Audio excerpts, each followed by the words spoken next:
Convidado do Espaço Online desta segunda-feira é o oncologista da Clínica de Oncologia Médica, Ricardo Caponero.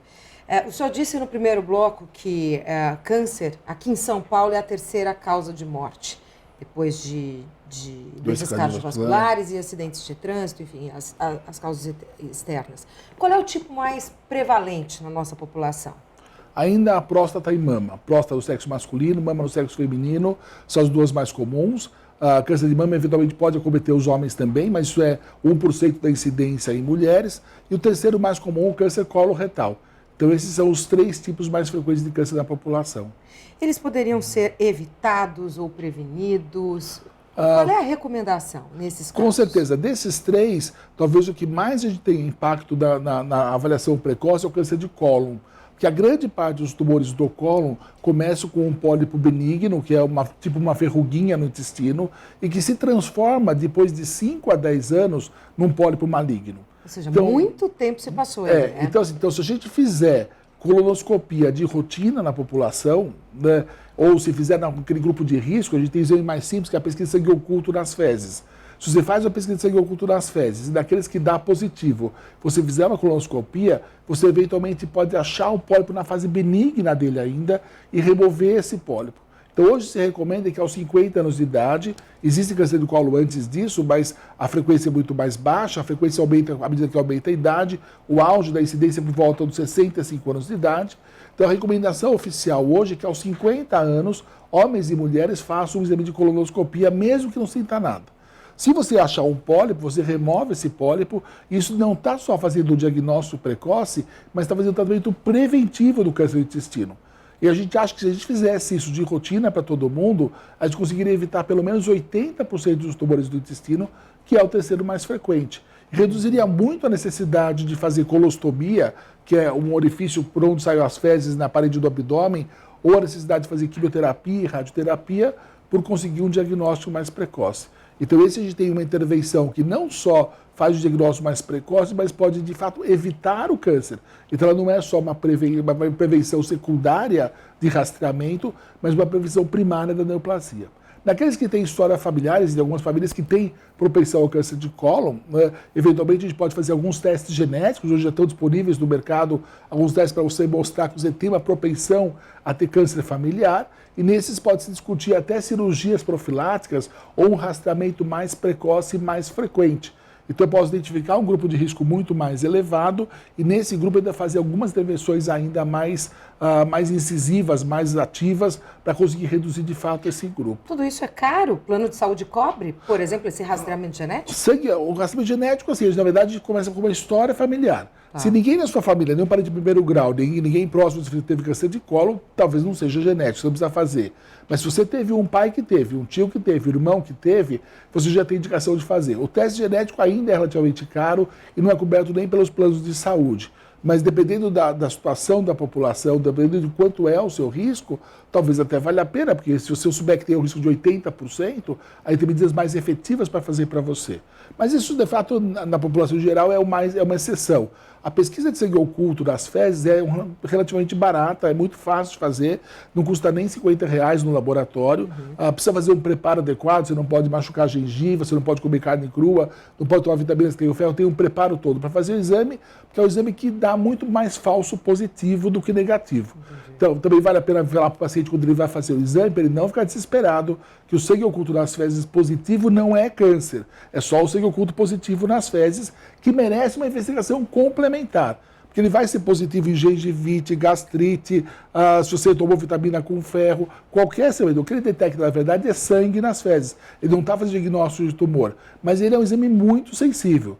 Claro que a gente não acha esse pólipo benigno, né? Então, quando a gente acha, já tem alguma alteração inflamatória. Então, a gente pode estar perdendo a chance de achar o pólipo benigno. Por isso que, apesar do sangue oculto, aos 50 anos de idade, mesmo com sangue oculto negativo, a gente faz a colonoscopia para achar esse pólipo que não está sangrando e que vai dar negativo no sangue oculto.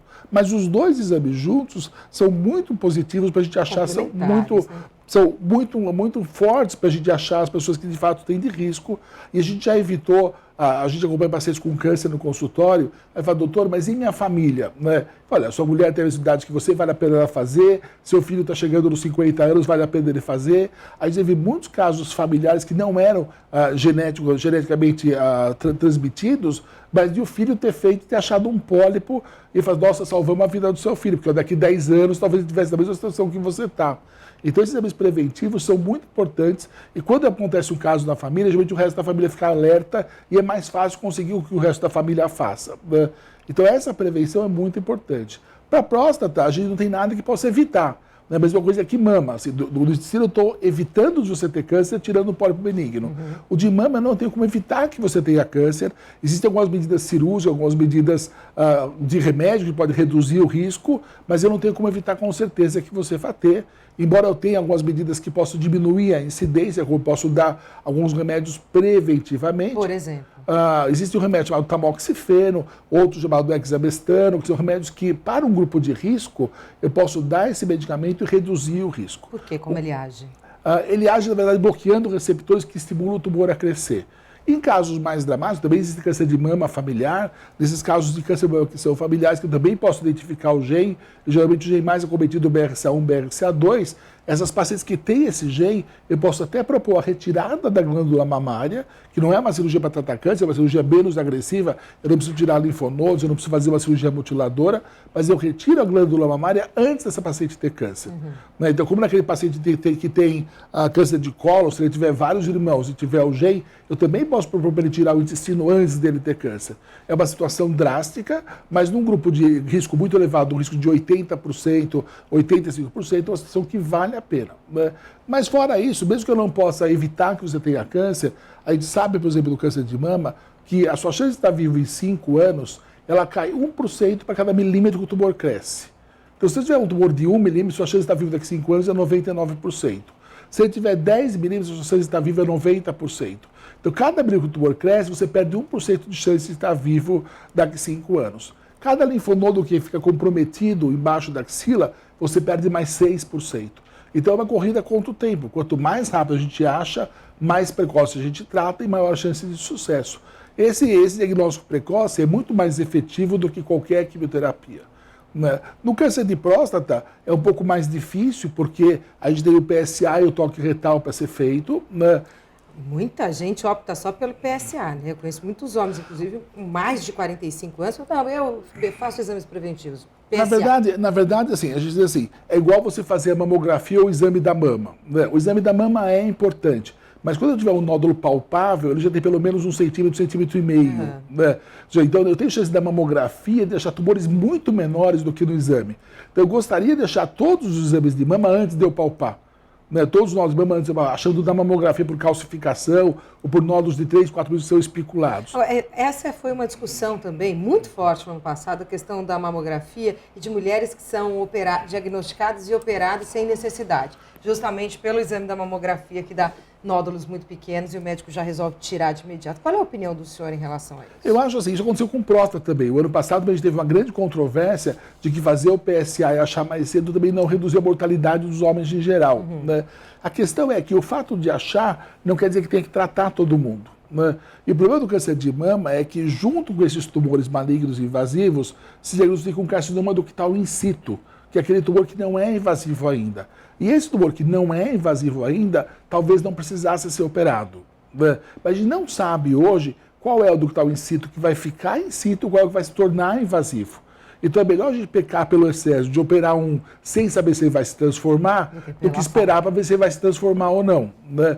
Mas por eu estar operando doenças que talvez não se transformassem, voltando agora para a próstata, né? O senhor de 96 anos de idade, não precisa nem pedir o PSA dele, né? Porque mesmo que você ache um tumor nele, a chance do tumor espalhar e ele vir a morrer do tumor é muito menor do que ele morrer pela idade. Ele já passou a expectativa de vida média da população. Então a questão é, a gente deve procurar em todo mundo, mas nem todo mundo que você acha precisa obrigatoriamente de tratamento. Aí vai ter que olhar a idade, a evolução, que tipo de achado que é, né? Mas o problema é que a gente não consegue separar ainda direito o joio do trigo, a gente não consegue saber qual é aquele que é bonzinho e vai continuar bonzinho, daquele que tem cara de bonzinho, tá no começo, mas é traiçoeiro e vai matar você. Então a gente ainda peca pelo excesso, né? A gente ainda trata um pouco mais do que a gente devia tratar e por isso, de fato, algumas pacientes talvez não precisassem ser operadas. Entendi. Não. Nós estamos conversando hoje com o Dr. Ricardo Caponero, oncologista da Clínica de Oncologia Médica. Daqui a pouco mais um bloco sobre câncer, cancerofobia, para o internauta da Jovem Pan Online. Até já.